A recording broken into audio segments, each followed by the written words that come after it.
Today we have Dr. Adriana Kekic with us presenting a clinical spotlight on her use of the Aristotle test from Therium, our metabolomics test. She is a nationally renowned longevity pharmacist and pioneer in pharmacogenomics and multiomics-driven precision medicine. With over 2 decades of clinical, academic, and operational leadership, she has seamlessly integrated AI and systems biology into personalized healthcare. Since 2015, Dr. has led pharmacogenomics at the Mayo Clinic, earning their 2023 Innovation Award for advancing personalized therapies via multi-omics and 3D drug printing. She holds a Doctor of Pharmacy, is board certified in ambulatory care with a specialization in psychopharmacology, and lectures at the Mayo Clinic Alex School of Medicine, complemented by advanced degrees in healthcare innovation and precision nutrition. Inspired by a near-death experience, she founded Futurome, a health span company leveraging multi-omics for bespoke longevity strategies. As an educator, keynote speaker, and investor focused on high-performance health and femtech, Dr. Kekic is dedicated to transforming vitality, performance, and personalized care. Thank you again for joining us, Dr. Kekic. We have Dr. Gail King in the audience as well. And as I said, I will add people to the meeting as they filter in. So, Adriana, I have made you the host for the meeting. If you'd like to share your screen and walk us through. And just as before, this is kind of a Socratic forum, so feel free to ask questions as they come up. I hope you don't mind, Adriana. Rather than reserving questions for the end, we can kind of probe deeper. And looking forward to what you have to share with us today. That is wonderful, Dr. Jasby. Thank you so much. Can you just confirm that you see my slides? You see I think your ending slide. Ending slide. Yeah, that's what I thought that we do. Let me just stop sharing here for a moment. I have done this not too long ago, so just bear with me. No Let me problem. go back. And in the meantime, I want to say it is an absolute joy, honor, pleasure to be here with you. Also, Dr. Gail King, I immensely enjoyed your presentation. I think your presentation was maybe a couple of months ago, posted at least a couple of months ago, and it was focused on longevity. And I really, it resonated for me, and I greatly enjoyed your clinical pearls and also seeing how you navigated through your own experience and also with your patients. So thank you for that. Okay, I'm going to try this second time around. Dr. Jasby, can you just confirm that you see this? Looks great. I think that's your title slide. Yep. Okay, wonderful. I will be mindful of time, and if I'm cutting us a little shorter towards the end, please just let me know. I can speed up. So today's case, it's only one case. I thought that I would bring maybe series of cases, but then I got down the rabbit hole with this particular case, which is ongoing. And I thought, wow, I really had to challenge myself as well, how to think through this. And I thought it would be a good idea for us to bring this so we can engage in shared learning. This is just a table of content as far as how we're going to navigate through this. I'll introduce the case. I'll show you what sort of testing I used from specifically theory that helped me understand better and really this individual better what's going on. I'll briefly touch on interventions. We'll have time for additional discussion, hopefully towards the end, wrap up, and also my contact information. Again, it's a pleasure to be here. I just want to say that my journey into this world of cellular biology and systems approach to biology goes back about 3 decades. I don't know if you can see me. I'm basically showing you this very same thing that I'm showing here on this slide. This is from 1995, 1996. I'm from former Yugoslavia originally. This is in the midst of, or towards the end of the civil war that we had back home. But what I want to show you here is I was always pulled into this world of cellular biology because of personal family health unfortunate experiences, and I simply wanted to understand better what it is that's going on. What can we catch before these diseases like cancer, neurodegenerative diseases, cardiometabolic diseases, and so on become reality for so many of us? What I want to really do today is, through this clinical case, show how we really invite us all to think through how do we put these pieces together? How do we connect the dots? What I am going to share with you today is an individual who approached us. So at Future, we are basically concierge, next generation preventative health company. I'm a strong believer in being at the driver's seat of your health, having your healthcare team around you, from your physicians to, pharmacists, nutritionists, coaches, and so on. So when this person presented, I had a very different expectation of what we are going to do versus what we ended up doing. So it ended up being an introductory meeting, was really more along the line, well, what can I do for my health? I'm kind of in that stage of menopause and perhaps even now beyond, really. I should say beyond menopause. Menopause, for those of you who may not be clear on this, and it's very nebulous as it is, menopause is simply a period in women's life when there is a cessation of menstrual cycle for at least a year or longer. And you can correct me on this if I'm not correct, but essentially that's the idea. So she complained of fatigue, certain tremors, and then as we started digging deeper, we then charted the course of what sort of lab testing we would need to better understand what's going on, and then also what sort of interventions. And these interventions, when I say interventions, they're really based on principles. And really everything we do is based on the principles of lifestyle medicine. My personal philosophy, just because I'm very biased. I come from this world of pharmacology, and I don't think of pharmacology just as a science of or study of pills. Pharmacology is really cellular intelligence that can tell us what something that you put in your body, be it a pill, be it a medication, but more, what that something does to the body and what body does to that something, to that information. So with that in mind, I want to introduce you to this individual who is in her mid-50s, very accomplished, very busy. She's a very accomplished female executive. For the past 3 years, she has been excessively fatigued, reports daytime sleepiness. Even though she can sleep through the night a lot of times, her sleep is disrupted. She also reports increase in exercise intolerance. More importantly, as we dig deeper, she revealed that she has also 3-year history of progressive tremors. And those tremors have been mostly treated with an anti-seizure medication that's called primidone. You can see that. I don't know if you can see this blue dot that's moving. Dr. Jasby, can you confirm, do we see this Yeah, that I'm we moving? Okay, see cool. your cursor, the blue dot. Yep. Okay, wonderful. So this primidone that I'm pointing out here, this is an anti-seizure medication that was mostly given to kind of help with tremors. She thought, well, I am concerned now that we're talking through this because I also have this family history of restless leg syndrome. So not personal, family history. And also, as we went through her personal health history, she also shared that she had ongoing stomach issues, digestion issues for decades, as well as chronic allergies and what looked like histamine intolerance symptoms. So overall, her primary goal really when she came to see us was she was just frustrated by mostly normal labs with no clear path forward. She did tell me in confidence, I'm afraid that I may actually have Parkinson's disease. And her overall goal, really, when we started this, was to live longer, feel better, and to understand what her body was trying to say so she can do something about it. Are there any questions so far before I move forward? Okay. Wonderful. So we're going to approach this through this system biology lens. And some of the preliminary questions that I had, I'm going to move this up, were, wow, are her symptoms neurodegenerative? Are they metabolic? Are they inflammatory? What else might be going on here? How much of referrals we may need to think about here with either her primary care, but more importantly with specialists? And really that focus translated into these 3 main areas. We wanted to understand better what her mitochondrial health looks like, and I'll explain why in a moment.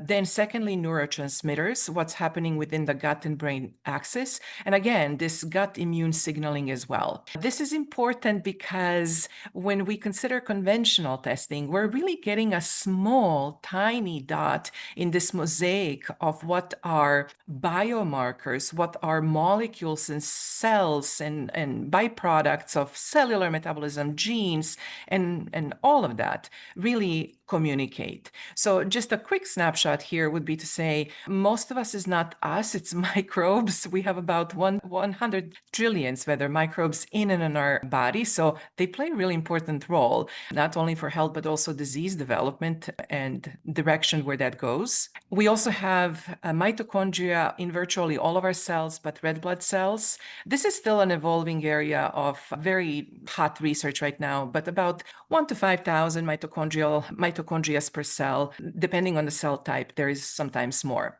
And Dr. Jasby can absolutely correct me here, but we have many, many different metabolites now. Not all of them are really used for clinical guidance.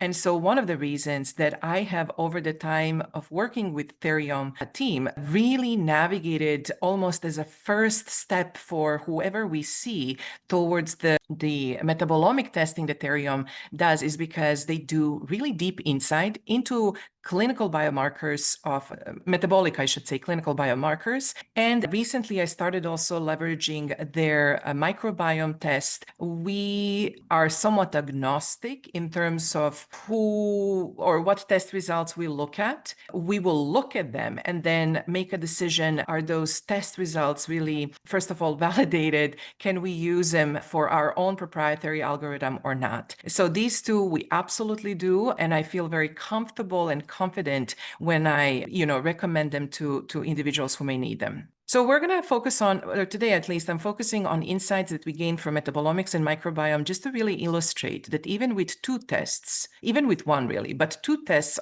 provide this more compounded insight into what's going on at the cellular level for an individual. Okay, so this is a quick snapshot. I'm going to navigate through this rather quickly.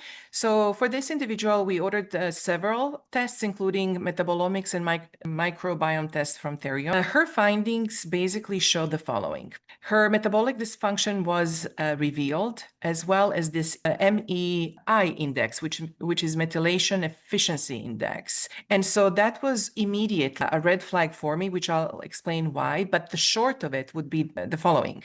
Her metabolomic findings show reduced TCA intermediates, and Dr. Jasby can unpack this more beautifully than I ever could.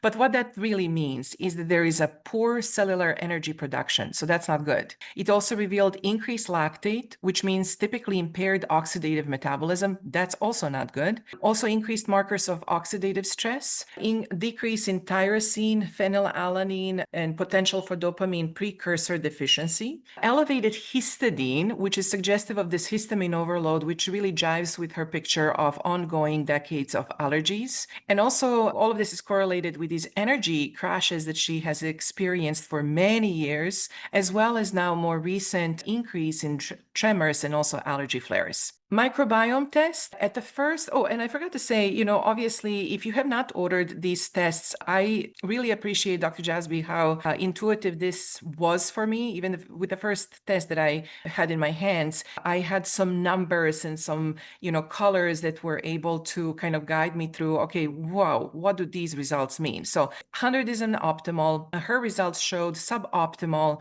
metabolic findings, so 47 over 100. And again, her MEI, this is again methylation efficiency index, which is really a key component in DNA methylation, keeping us healthy or not healthy, was also suboptimal at 40%. So these are already some yellow to red flags. Her microbiome findings, I'm going to point you here to the bottom. You will see 65 out of 100. So again, this is not optimal, but it's not terribly bad. And so at first, I thought, okay, and let me see what else can I learn from the actual results, because this doesn't look overly bad. I was somewhat expecting this to be maybe more high 30s, low 40s, just in comparison to other folks who have done microbiome findings and, were tired and had some neurocognitive issues and so on. Hers were not that bad. However, when we dug deeper, we saw that she has poor presence of beneficial microbes, impaired digestion, inadequate nutrient generation to support her health, which, when transposed to her metabolomic findings, very much were in parallel and really reflected this unison kind of a picture to say there is definitely something awry going on. Now, overall, her microbiome findings show low these fatty acids, small chain fatty acids producing species. Well, what does that mean? That means that this can impact the gut lining and start to cause immune dysfunction. Not a good thing. Again, it showed increase in producing species, so these endotoxin producing species, which then compounded this neuroinflammatory signaling, showed decrease in these Akkermansia and I'm not sure if I'm pronouncing this correctly, so please do correct me. A Faecalibacterium, which translates into this impaired gut immune interface. And again, even in microbiome findings, we see these histamine-producing strains, which are consistent with allergy symptoms and certain food reactions, which she certainly has. In addition, all of this inferred could mean potential alpha-synuclein promoting environment. I don't know why we have always clean clothes here. I think this is a typo, so please discard that. What I'm trying to communicate with all this is that at this point, we were suspecting that she indeed has Parkinson's disease. So even before I got because metabolomic testing results typically take about 2 weeks once the lab receives them. So I first saw her metabolomic findings, and then we had to wait. It usually takes about 6 weeks, at least it was at that point in time, for the microbiome findings to come back. But as soon as I saw her metabolomic findings, I reached out to colleagues, including a colleague at the Mayo Clinic at the neurology department, to see if she can be referred and seen there, which she was able to. And so we were just at that point really waiting for the microbiome test results to come back. Why so? Well, in Parkinson's disease, it's basically a loss of these dopaminergic neurons in the substantia nigra, and it's a part of the brain. It's called substantia nigra. It's black when you look at it, and it's black because of these melanocytes that are found in these cells. We really don't know what drives Parkinson's disease, but what we do know is that the hallmark of it is the loss of these dopaminergic neurons in that particular part of the brain, and therefore these symptoms of tremors, depression, and many other symptoms. This is a multi-system disease, not just brain or nerve disease. So the causes, as I said, are not necessarily clear, but what we know is this is a multifactorial disease that is driven by oxidative stress, which is what we already saw on her metabolomic panel and again saw on her microbiome panel. Then it also is driven by these mitochondrial dysfunction. This is something that I love about Therium's metabolomic panel. It kind of, and I'll show this in just a moment, it lets my eyes navigate through this snapshot of 12 different health systems, including mitochondria. So I can see, are there biomarkers that indicate optimal or suboptimal function. Also, gut-derived neuroinflammation is what we see, impaired detox and methylation. And she finally has come to the point where not only did she have neurology referral that we acted on, where then early stage Parkinson's disease was indeed diagnosed, but she also now had additional answers and this data-informed direction that she was really looking for to how do I live? How do I be at the driver's seat of my health? How do I live as long as I can, but also as healthy as I can, considering that now I know that I have Parkinson's disease, now that I know that for the past 3 years, not only have I been misdiagnosed, but I have been on a medication that really not only did not help me, but also has made certain things likely more challenging. Adriana, this is really great. I don't have a question, but would you mind? I think since you're the host, would you mind letting Alex in? Oh my Uh, gosh, of I course, Alex. I Here we go. mentioned that you're covering the ILIA test, and he'd love to Oh, know how it's being used. So thanks for letting. Alex, welcome. Hey. Hello, greetings. I hope you will be pleasantly maybe surprised with the fact that I'm also covering microbiome tests today. And my apologies for not letting you in earlier, but happy to connect with you afterwards as well at any point in time. All right. Now that we have paused here, this is probably a good place to pause. Before I maybe move on to the next stage, are there any other, and please know that I'm going to dive deeper into this, but I just wanted to kind of paint the picture where we were, what we found, and how we acted on this. So are there any questions at this point in time that maybe I can clarify anything before we move forward? No, I mean, I think you've so far shown very dexterously that you are combining these signatures that have been flagged by our metabolomic and microbiomic panels and doing what somebody who's providing care should be doing, which is essentially matching them to the pedigree of the patient and what symptoms are manifesting. And so that's obviously not something that we do as scientists or analytical guys in the lab. We are here to essentially produce those signatures that you then have to contextualize and see which ones are true signals and which ones might just be biological noise or artifacts. And so it all does seem very much cogent given her symptoms, but I hope we'll have a happy resolution to this person's case. I sincerely hope so as well. I know she's definitely hopeful. There is a lot that got unpacked during this very short time, transformational time for her as well. I think that is one thing that, if I can emphasize, so this is essentially our approach to these 6 pillars of lifestyle medicine, and this is really how we approached this particular with this particular individual as well. So these 6 pillars really put that person in empowered state to say, okay, on a daily basis, what am I doing that is bringing me closer to reversing certain things that can be reversed, at least through this method, through this approach? And what am I doing that is setting me on the path where I can have a healthier body, be it that I have Parkinson's disease, be it that a person may have cancer or Alzheimer's disease or heart failure or diabetes. I personally, Dr. Jasby, as you know, and Dr. Moore knows as well, when I came to you, I came not only, interested from professional point of view, but I also was very much interested in finding my own solutions and enriching the data kind of ecosystem that I created. And so what was missing was the in-depth look, which I was able to gain through the metabolomics testing at first. And just full disclosure, the very first metabolomic test that I did was on myself. I have diabetes, which since I have reversed, and this sort of testing really helped me understand what were my opportunities. And really, I based them on these 6 principles of the lifestyle medicine. So without further ado, there are nutrition, movement, stress, sleep disturbances, relational health supplements.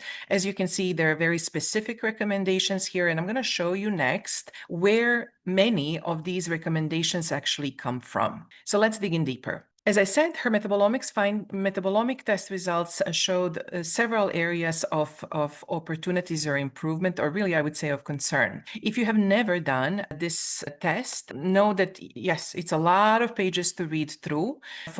At first glance, it can be overwhelming, but really, if you pay attention to the first couple of pages, especially the first page, and understand what that page is communicating, it really becomes intuitive to navigate through this. So I'll leave this to Dr. Jasby and the team to explain this better to you, but here's basically how I digest this whenever I look at this. So there are these 12 key health domains. As you can see on top here, it starts from mitochondrial, clockwise, inflammatory, nutritional, aging, and so on, because a lot of folks who come to see us, they're really focused on aging and healthy living. I really tend to pay close attention not only to aging, but really to a few other components like mitochondria, inflammatory, mutational load, and so on. So what this is showing us is the green area would be really optimal health. The yellow area is kind of normative, which is where, somebody as our client here, in comparison perhaps to other individuals of her similar whether age and other characteristics, would fall into this normative category. So there is obviously an area of improvement here to get that person into this optimal state of functioning. Now, when we see this, or when I see this, where these points are moving closer to that alert red zone, which is really a zone of poor health or functioning, I start to pay really close attention to see, is there a picture emerging here? So I'm going to show you something. If you pay attention to mutational load, if you pay attention to, let's say, like nutrition, endocrine, liver, you will see that many of these areas are truly approaching more of that suboptimal versus closer to that optimal stage. So let's see what's going on. Oops. So mutational load, and these are the biomarkers. So you will probably notice that several of these biomarkers are going to repeat across different 12 key areas. So this is a neurocognitive index. She's kind of in the middle, suboptimal, moving maybe towards optimal, unsure. But one area of concern for me was this mutational load. And especially because, and I'm not going to go over all of these biomarkers. I mean, happy to share sample reports. I'm sure Dr. Jasby can do the same. But what I want to point out is when I saw these results first, we did not know that she have Parkinson's disease or not. I was suspecting that she may. And so when I looked at this mutational load, I realized, oh, wow, we might be in a little bit of a trouble here. She may indeed have Parkinson's disease at play.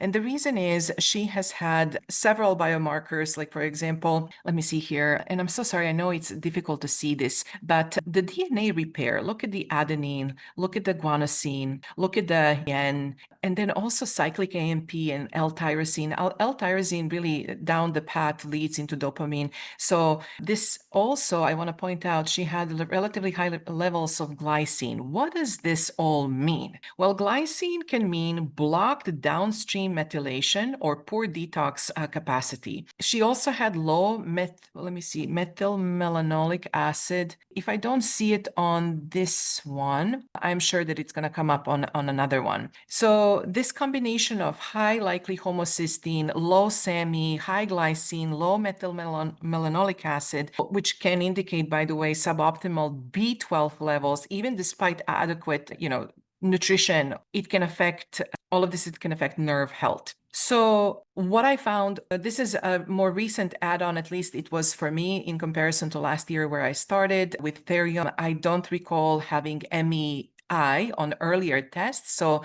I was really pleasantly surprised to see that this methylome was included. So what is this methylome? Why is this important? Well, it measures basically how your cells, how your body, does your DNA effectively methylate or not? And DNA methylation, if it's reduced, then it can lead to neurocognitive issues, including Parkinson's disease. Oftentimes it does correlate with what we have seen already in the previous slide. So higher homocysteine levels, even lower SAMe. SAMe, I did not talk about SAMe yet. SAMe is a S-adenosyl methionine.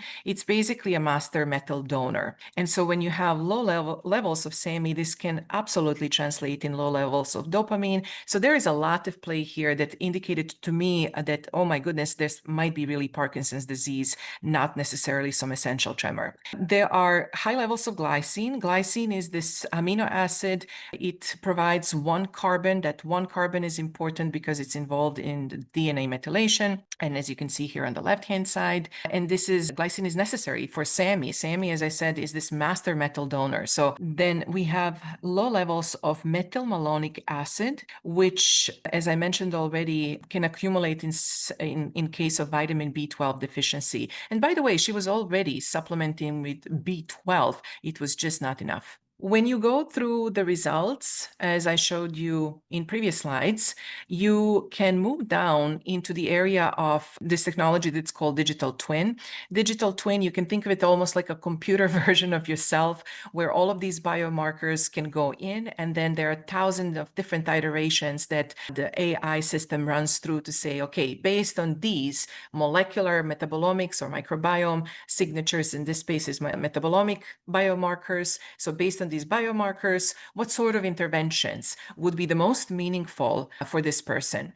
And so I'm just going to show you really a few of these that came up, but I also want to show you what came up in mutational load. Beyond of this recommendation to introduce liposomal glutathione. Why? Because glutathione is a master antioxidant and her oxidative stress was significant. So basically her metabolomic testing showed depleted glutathione metabolites or pathway metabolites. So besides that, besides maybe specific nutritional direction like broccoli sprout powder and so on, an explanation as to why, I thought it was really insightful that they have included that, perhaps we need to start thinking about the circadian effects here to reduce that circadian disruption, the melatonin pathway disruption, and DNA methylation interference, all of which play a role in Parkinson's disease. And it's very clearly spelled out here, especially given late stage neurodegenerative predisposition like Parkinson's disease. Well, Adrian, I have a question here. So Yeah, you mentioned that you had, received our Aristotle report, our metabolomics report within 2 weeks. And then after that, yeah. used this report as somewhat of a basis to then get her referred to a Mayo Clinic neurologist who then later confirmed Parkinsonian neuropathies. Parkinson's disease. She has Parkinson's early disease. Parkinson's disease. Wow. And Yes, I did not know we picked that up. yes, That is unfortunate. yes. I mean, but also so glad to know that these signatures that, Alex and I kind of tool around with all day and these models we play with are having real world effects, even if it's, bad news, it is leading to answers that are, again, unfortunately confirmed by neurologists as early stage Parkinson's. That is both impressive and of course, saddening on a human level, but Mhm. scientific, it's encouraging to us to see this. And you hadn't told me about this before. This is No. all news to me. Wow. Okay. Yeah. Please continue. No, no, thank you so much for that comment, both on science level, but also on humanistic level. And I'll maybe just pong you rather back, starting from the humanistic level. So, Panis, she was very relieved, actually, to have her diagnosis Answers because are a relief. Yeah. yes, yes, because there is power in knowing. There is power in also acting. And that's what and this is not just coming from me, from you, it's actually coming from this approach to care that involves all of us to put our heads together, to be present, to be involved, to push further than maybe what conventional oftentimes will enable you in those early stages. And I think what it did for her is it validated her internal, no pun intended here, but gut feeling that there is something more serious going on, especially. Remember what I said at the beginning. She does not have personal, but she does have family history of restless leg disorder. She has personal history of allergies and gut issues and now tremors. Like the picture is relatively clear as to what might be going on as well. And I, again, when these standard labs are continuously returning normative values, Mhm. and there is no, simulations like this that are using more than a million simulations to tease apart what could be happening. I can only imagine the sort of darkness one might feel. Yeah. Yes. So I am very grateful. This is one of the reasons. And as I said, we are agnostic. We work with, it's truly multiomics. So we do genome, epigenome, proteome, you name it. But the reason I'm not paid by Therium, I just want to be clear on this. This is really out of my enthusiasm to push the science, bring it to the real world, push evidence also behind this. We need to continue to, keep each other motivated, accountable, and so on to ensure that we indeed are acting on the right sort of biomarkers, that there is evidence behind this. And I just wanted to say I'm incredibly grateful that your team goes in depth. This is exactly what I look for. And in this case, it absolutely helped us pushed us rather in the right direction so she's not wasting more of her time. So this is just my thank you to you and your team, your excellent team as always. Thank you. Yeah, and I want to reiterate the point that we do not pay Adriana. We do not give special discounts. She even offered to send me this presentation for my review, and I said, no, absolutely not. I mean, I want you to present what is honest and intuitive for you. And this is, very encouraging to us because again, we don't interact with you guys beyond maybe a monthly meeting. We have consultants that really do reach out to you and other PhDs that'll walk you through any ambiguities in your reports, but we are largely sequestered in the lab. So for us to be able to see sort of the fruits of our labor is very encouraging to us and lets us know Mhm. we're going in Yes. the right direction. And I couldn't have, agree with the ethos you encapsulated earlier is just, pushing further and choosing the right biomarkers and Mhm. critically about these signatures. So please continue. This Yeah. is great. Thank you. Thank you so much. So obviously there is more. I may skip through some of this. Just I'm really showing this to help some of us who might be new to, these reports, this particular report specifically, just know that there is a lot that goes behind in terms of coming up with these recommendations. And let me tell you, somebody who has spent 3 decades in pharmacology, I really pay close attention to what's recommended, not just with Therium, but really anywhere. So I relate and can attest, if you will, to these recommendations. What I want to touch on is the microbiome finding. As I said at first, it did not really show a whole lot. 65 out of 100. As I said, I was expecting her results, considering that she now had confirmed diagnosis of PD, to be actually lower. So they were 65 over 100. But what it did show is what I mentioned earlier. So let's actually take a deeper look at this. Dr. Moore, I cannot thank you enough for organizing this, excuse me, in a way that it makes sense. This is a lot of deep data. When I used to work at the Mayo Clinic, I had this wonderful and extraordinary luck to work with such talented individuals, really experts in their fields as well, who oftentimes we would do research studies. So there's a lot of data, and we would use AI, different algorithms, either through machine learning, deep learning, or whatever else. So I was always a little bit cautious with microbiome tests, because most of them that are available in direct-to-consumer realm are not what I would be comfortable really bringing into my own practice. And this is where, again, Therium stands out. So Dr. Moore, I know how much work you have put into this, and I especially appreciate the how you outline this. So it makes sense. What I'm really showing, and I'm sorry, these slides are going to get busy, but really just pay attention to a couple of things. On the left-hand side, you will see 15 key domains. Remember, with metabolomics, it was 12 key domains.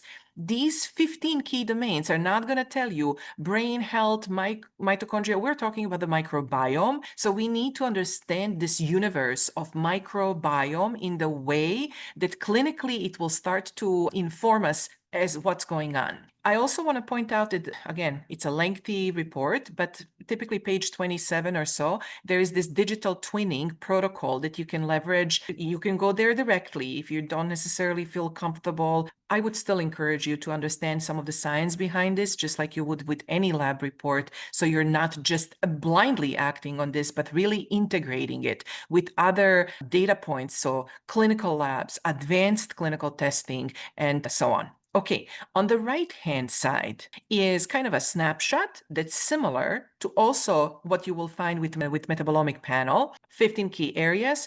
And even just by glancing at this, you will notice that there are some areas that are actually close to be optimized, but so it's extreme, if you will. But there are some areas that are either poor, like probiotic panel, or areas where she really can use help with to optimize. And what I'm highlighting in this green box on the bottom is it clearly tells you that even though these certain things like excellent microbial diversity and resilience are good, there are still areas that are not. The reason I'm spending time on this is, I don't know, maybe you can hear it in my voice. I'm a bit frustrated sometimes with what I see when, I mean, kudos to all of my clients who are engaged in their health. I love everything that they do. But sometimes they'll come in, into that they had microbiome testing done and everything looks good, when in reality, when we do a test like this, it shows, yes, you have excellent microbial diversity and resilience, but what you don't have is you basically have this low colonization of your foundational probiotic biota. You have this impaired signaling that signals also immune dysregulation and a lot of other things. What I want to point out here as well is this microbial, there is a reduced microbial. So microbes in the gut will produce these short chain fatty acids. Remember what I said about the short chain fatty acids? It's not a good thing. It is associated with not only inflammation, but there are emerging studies that combine this with neurodegenerative disorders, including Parkinson's disease. So all of this is going to, start to make more sense. When I went further into her report, I really focused on areas of opportunities, and I'm highlighting them either in red or in yellow. And for the Okay, we still have some time. What I want to point out is, as I was at that point, I knew that she had Parkinson's disease, and I was thinking, okay, what do we do? Like, what sort of interventions beyond just maybe basic, improve your diet type of thing do we engage with? And then as I started to, read more through more recent studies in the past 5 years or so, the etiology of Parkinson's disease becomes really interesting from the point of what's happening within the gut. And these things that this individual has in terms of opportunities is exactly what I have seen with those studies. So this probiotic panel being low, reduced capacity for fiber, lactose, simple sugar breakdown, nutrient generation, especially this reduced capacity for butyrate, lactate, amino acids, vitamin B12, and B in general complex, vitamin K production. All of this essentially means suboptimal nutrient generation. So not necessarily a good thing. I know this is busy, but what I want to show you here at the bottom, so, this report also clicks on each of those 15 key areas. This is one of the key areas. It's called probiotic panel. And let me just move this a bit. And so you will see it's suboptimal. And so what does that mean? That means that those beneficial microbes in your gut are not quite there. And if you're wondering what might have been the purpose, what might have been the cause behind this, I really am not sure. In her case, we think it's several things, including repeated antibiotic exposure. Although she has not had a recent antibiotic, she does live close to a golf course. There was a whole series of social media, I think, more awareness, but certainly articles that have shown that living close to areas where you have, pesticides and environmental toxins long-term can impact. Should you also have a genetic predisposition, by the way, it can increase your risk of Parkinson's disease.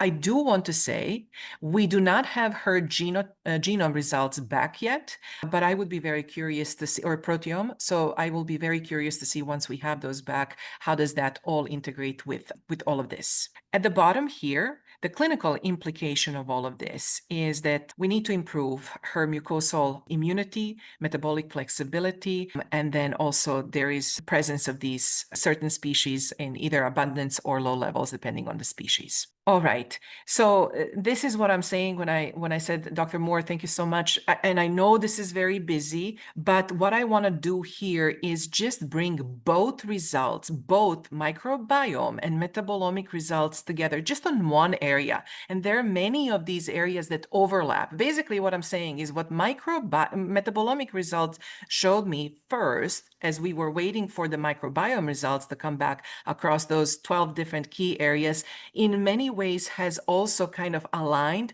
with what I have seen with the key areas of improvement on her microbiome panel. So that's really what I'm showing you here. The nutrient generation in this case, like butyrate production is low, acetate production is low. Why is this important? Well, butyrate is the key small chain fatty acid. Then acetate is the most abundant short chain fatty acid in the gut. And it's also, more importantly, it's kind of like a pre-model or precursor that makes other short chain fatty acids, like in this case, butyrate. So all of this is connected. Why is this important? It affects everything from mitochondrial function to cellular function, basically to energy production, and also these neurogenerative states. So I just wanted to maybe That's a great highlight. Yeah. Yeah. We've done some comparisons ourselves on people who have taken both, and there are some domains that we think do overlap. So we've made some of these comparisons, and we do see that they, of course, should and do align. But it's great for you to highlight that, Adriana. Thank you.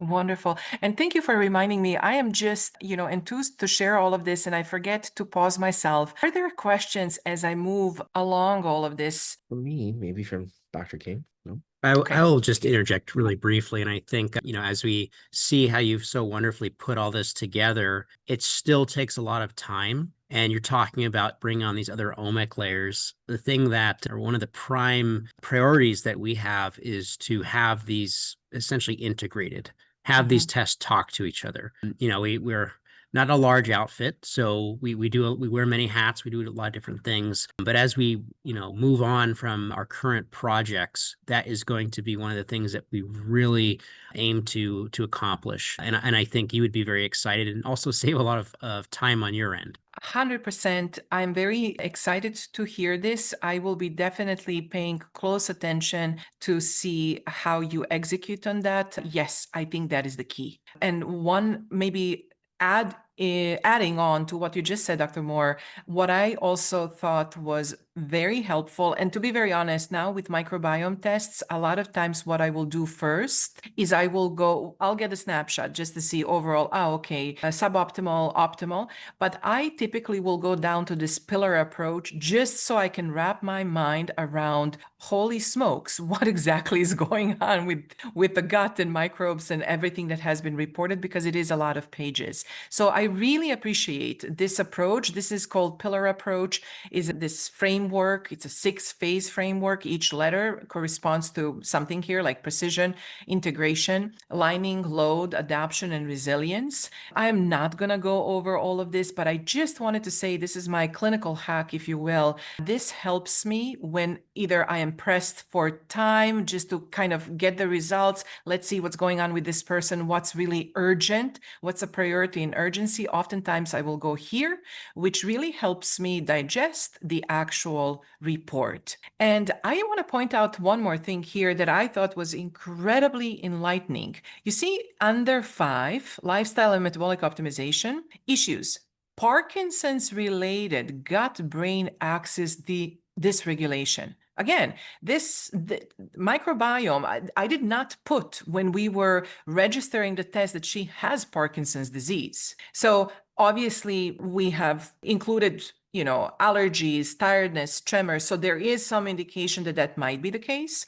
But I want to say this is also illustrated through those microbiome biomarkers, which, again, going back here, there are many, many, many, many different ones. But I really appreciate this snapshot, which really helped me. So And as I said, we haven't integrated the test yet, right? Multi-omics integration is not as straightforward as, performing canonical correlations and calling that good. So our tests have been kind of developed separately with each other, although on the same diagnostic logic that we've employed. And so it's very interesting to again see the ILIA pick up through a separate signature the same Parkinsonian signature that the Aristotle detected. Again, we don't get to see too many of these clinical insights that you guys get to perform with our tests, and we hope you share more of them with us. But it is, again, encouraging for scientists to see this and see what our work is being translated into. Love it. I echo everything you said gratefully. I apologize. I was putting these slides in between different things that were going on. So I definitely have wrong photos here on the slide. It really should illustrate brain, gut, mitochondria, kind of a triad here of really important signatures that we picked up through metabolomic and microbiome tests. I do want to emphasize one more time, these are core tests to the suite of services or testing that we do. This is not the only thing that we do, but these are our core tests. So as I said, we are still waiting for we obviously have clinical and advanced clinical testing available. The genomic and proteomic is not. We also had her results from a separate mitochondrial test, which I did not share here, but basically it shows mitochondrial dysfunction, a reduced capacity, increased ROS, which is reactive oxygen species, and other things. So with that said, I think I would probably wrap this up, and I apologize, I definitely went over time. This is just for anybody who wants to go a little deeper. Okay, what did we see with metabolomics? What did we see with the microbiome that is consistent with this Parkinson's disease diagnosis? And also, in addition to that, what other biomarkers did we look at in terms of allergies that made sense? And then more importantly, biomarkers that we're going to keep an eye on when it comes to her longevity, because we're in it for longevity. Oops, excuse me. These were some of the protocol things. And the lessons from this case really boil down to symptoms like allergies can mimic neuro symptoms, which has been the case for her perhaps. There is definitely this histamine burden that combined with mitochondrial stress was maybe an underestimated connection that perhaps was overlooked. Metabolomics and microbiome serve as powerful early warning system or signals that women in midlife, really with complex systems, deserve this system approach to their care and health. For us personally, with Therium, this really adds this clinical force multiplier, and we certainly gain clarity where traditional testing did not, and a few other things here. But I want to emphasize that for patient, for her, this was a transformative experience. Even though she's still going through it, she's going to continue to go through it. She does not consider any of these to be small wins. For her, these are transformational wins. I want to say on a personal note, multi-omics is the future of medicine. We need to be precise, because that will allow us to get more personalized in terms of care delivery. And we need to continue to collaborate to bring systems thinking to this real world care, as we have seen in presentations from Dr. King and myself and others. Thank you to this wonderful Therium team. This is only a part of the team, but folks that I usually interact rather the most. And you can find me here, and I want to thank you so much for allowing me to share this. And also, I will open this up to any questions. Thank you, Adriana. What a detailed and comprehensive and, again, expertly crafted use of our tools, weaving these sometimes disparate signals, sometimes very much commensurate signals into this fabric of care that you bring your patients. And thank you for allowing us to power those inferences with our testing. It really is a privilege and, a sacred responsibility that we take seriously, making sure that our data quality and the fidelity of our analyses are always living up to, again, the sacredness of that mandate. So thank you so much. I don't have really any questions. You have probed, I think, every angle of this case study, but perhaps Alex or Dr. King have something they want to add or ask. Nothing to add, just thank you. Very, very, very informative. Really impressed that both tests were able to pick up that predisposition or potential for, and way to go for figuring that out for her. Thank you. Yeah, I'll Alex, just make a brief comment. So the microbiome test for, the creation, it's really been a great learning experience, and hearing these types of presentations is so powerful to me because it kind of helps steer the ship, so to speak. So from when that test was launched till now, I've made so many updates based on this type of feedback. And actually the pillar approach was one. So I'm glad that you found some utility of that. And I really think that that's an important scaffold to have in the test, because it helps contextualize all the results that we found. And then, of course, the recommendations that we're making, because as we know with the microbiome, we're not dealing with metabolites. We're dealing with live microorganisms that are in this very dense, highly diverse environment. So to have a change, these recommendations, these interventions, it really has to be phasic. And we're usually operating on a longer time horizon because, again, we are shifting a extremely complex community. So I'm glad that you got something out of that. And hopefully in the future, we can have more correspondence to help make sure that we tailor this more towards clinical utility. Oh, happy to. I think this has been a very empowering. That's the word. Informative, empowering. So thank you so very much. What data should do. It should empower and, Yeah. like you said, be transformative rather than just additive to Yes. every other test out there. So thank you guys so much for joining. Adriana, I'll share this recording with you and it's available. And again, thank you so much for being, practitioners on the Therium platform and utilizing our tests and the very high standard of care you guys both provide your patients. So thank you again, and we'll talk very soon. See Thank you, everybody. Thank you. Bye. Bye-bye.